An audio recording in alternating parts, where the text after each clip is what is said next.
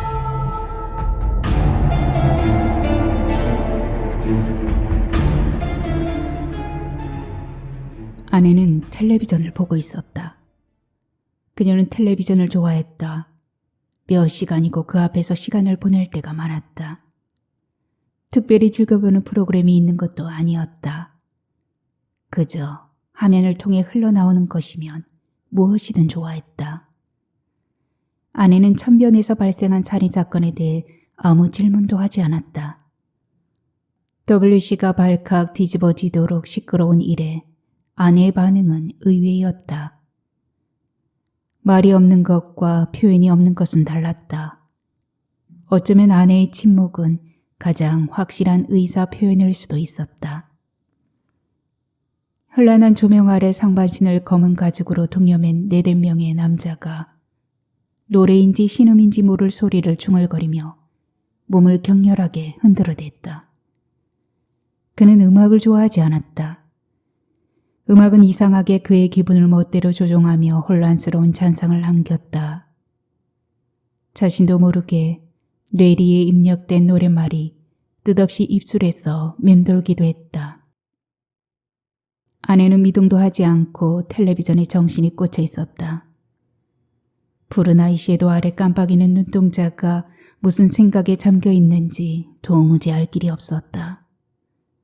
불과 반년 전만 해도 종일 웃음을 켜놓고 살던 사람이라고는 믿어지지 않게 낯선 얼굴이었다. 텔레비전에서는 일일 드라마를 방영하고 있었다. 아내의 검은 머리칼이 텔레비전에서 흘러나온 불빛을 받아 번들거렸다. 그는 눈을 감았다. 요즘 왠지 잠이 부족했다. 야간 근무날을 제외하곤 충분히 잔다고 믿는데도 아침에 눈을 뜨면 눈알이 뻑뻑하고 온몸은 축축하니 무거웠다. 밤새 이슬을 맞으며 거리를 헤맨 사람 같았다. 더구나 오늘은 종일 두통에 시달린 날이었다. 아이는 안 나올 거야. 아내가 갑자기 그에게 드라마 대사 같은 멘트를 날렸다. 아이를 낳지 않겠다니.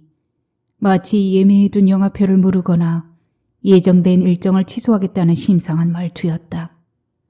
그의 심장이 무리를 지나는 제트스키처럼 빠르게 달렸다. 미쳤군. 이유가 뭐야? 그의 날카로운 반격에 아내가 무슨 소리냐는 듯 놀란 눈을 뜨고 그를 돌아보았다. 아내의 얼굴 위로 의욕과 두려움이 천천히 지나갔다. 그는 순간 자신이 잘못 들었을지 모른다고 생각했다. 어쩌면 텔레비전 속에서 튀어나온 소리였을지도 몰랐다. 드라마 속의 여자들은 언제부턴가 완곡하게 말하는 법을 버리고 강하고 직접적인 표현을 한다. 그 날카로운 말투를 대할 때마다 그는 못에라도 찔린 듯 움찔움찔 놀라곤 했다.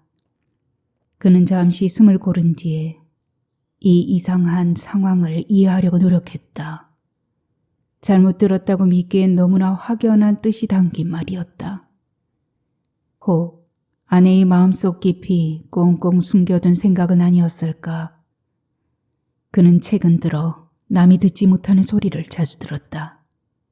그 소리들은 너무 은밀하고 적나라해서 감춰둔 내면의 소리가 아닐까 하는 의심이 들었다. 그는 잠깐 생각을 정리하기로 했다. 그러나 천천히 더듬어 생각하기엔 기분이 영 언짢았다. 아내에게서 먼저 그 이유를 찾아야 했다. 경험상 거짓말 탐지기를 동원하지 않더라도 상대의 호흡이나 표정에서 진위를 가려낼 수 있었다. 아내의 눈은 어느새 텔레비전으로 돌아가 있었다. 그는 침착하게 아내의 표정을 훑었다. 그러자 모든 것이 이유가 되고 또 모든 것이 이유가 되지 않았다는 것만 알 뿐 더 이상은 알아낼 수가 없었다. 한 가지 신락 같은 단서라면 어떤 고뇌의 흔적도 발견할 수 없는 아내의 무심한 입술과 달리 눈에서 이상한 광채가 번뜩인다는 거였다.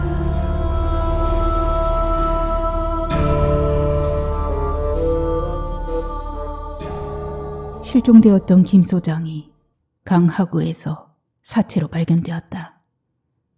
목에 마트 상호가 인쇄된 오렌지색 포장끈이 감겨있는 것으로 보아 자살을 시도했거나 아니면 교살당한 것으로 추정했다. 김 소장의 죽음은 최근에 보인 심리적 증상을 참작하여 자살 쪽으로 무게가 실렸으나 확실한 사망 원인을 밝히기 위해 부검을 의뢰했다. 그는 자전거를 타고 천변길로 퇴근했다. 피곤하고 기분이 몹시 언짢은 날이었다. 빨리 집에 가서 눕고만 싶었다. 현관에 들어서자 거실 창가에 처음 보는 벽돌색 꽃무늬 여행 가방이 하나 놓여 있었다. 아내가 가끔 재활용 분리수거하면서 집어오는 물건 중에 하나일 수도 있으나 언뜻 봐도 새 것 같았다. 그는 직감적으로 아내가 몰래 병원에 다녀왔고 곧 그의 곁을 떠날 것이라고 확신했다. 그의 몸이 사납게 떨렸다. 아내는 커다란 냄비에 물을 끓여 국수를 삶았다. 그는 식욕이 전혀 없었다. 국수 국물에서 나는 멸치 비린내가 비위에 거슬렸다. 아내는 국수를 그릇에 담고 냉장고에서 배추겉절이를 꺼냈다. 배추겉절이에 혈흔처럼 점점이 엉킨 고춧가루를 보자 그는 마침내 구역질이 치밀었다. 아내는 긴 국수 가락을 한 번도 자르지 않고 그대로 입속에 밀어넣었다. 거의 흡입하는 수준이었다. 숨을 쉬는 게 용했다. 아내가 입술에 묻은 고춧가루를 혀로 핥으며 그에게 눈빛으로 먹기를 채근했다. 아내의 혀가 그렇게 붉고 긴 줄은 처음 알았다. 등줄기로 서늘한 바람이 지나갔다. 그 서름한 느낌은 자신도 이해하기 힘든 불길한 감정이었다. 손에 끈적한 땀이 고였다. 그의 국수는 이미 불어서 한 덩이로 엉겨 있었다. 아내는 마음이 바쁜지 자신의 빈 국수 그릇을 개수대로 가져가서 서둘러 씻었다. 갑자기 머리가 뜨거워지며 심장에서 북소리가 났다. 온몸의 피가 결승점을 향해 다른 박질을 하는 것 같았다. 그의 아이를 마음대로 처형하고 이대로 떠나게 둘 수는 없었다. 그는 경찰봉을 꽉 움켜쥐고 자신도 모르게 자리에서 벌떡 일어섰다. 그의 서술에 놀란 아내가 뒷걸음질을 치며 식탁 의자를 넘어뜨렸다. 그의 몸이 관역을 겨냥한 터난처럼 앞으로 튀어나가는 순간 의자에 발이 걸려 균형을 잃고 꼬꾸라지며 머리를 바닥에 부딪혔다. 갑자기 머릿속에서 폭약이 터진 듯 큰 소리가 울리며 격심한 통증이 밀려왔다. 눈을 뜨니 이상하게 그는 부엌 바닥에 누워 있었다. 축축한 목덜미와 뺨으로 흘러내리는 액체에서 선지 비린내가 났다. 그를 여러 날 괴롭히던 바로 그 냄새였다. 그는 당황해서 몸을 일으키려 했다. 그러나 어쩐 일인지 몸이 전혀 움직여지지 않았다. 아내의 모습이 흐릿하게 보였다. 경찰봉을 한 손에 쥔 아내가 기묘한 표정으로 그를 내려다보고 있었다.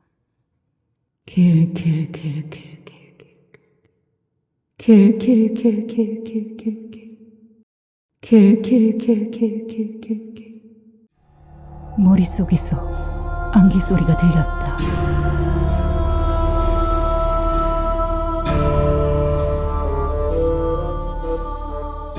김 경장은 지구대 사무실에서 상황 근무를 하고 있었다.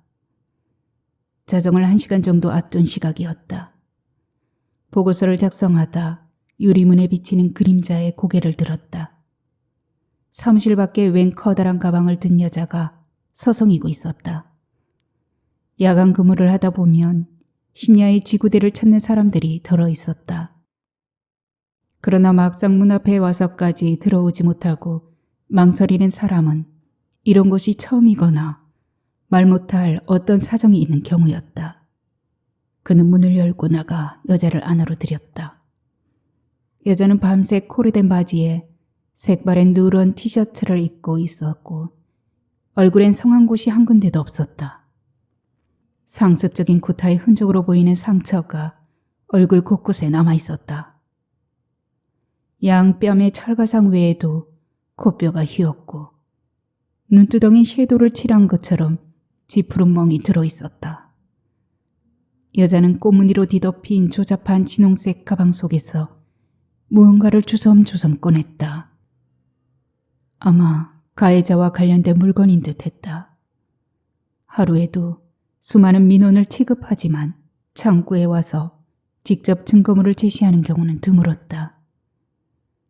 몇 가지의 겉옷과 속옷, 양말, 그리고 경찰봉과 검정 비닐봉지.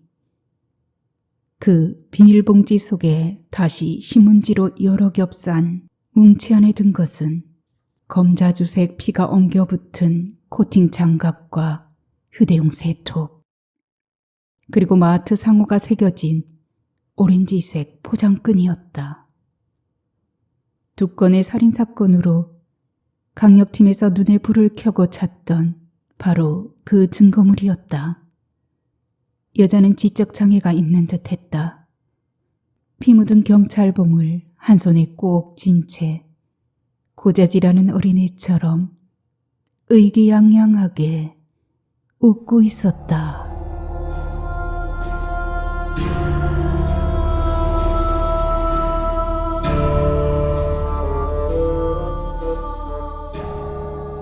네, 하소담의 낭독은 여기까지입니다. 오늘의 소설 안개의 소리 어떠셨습니까?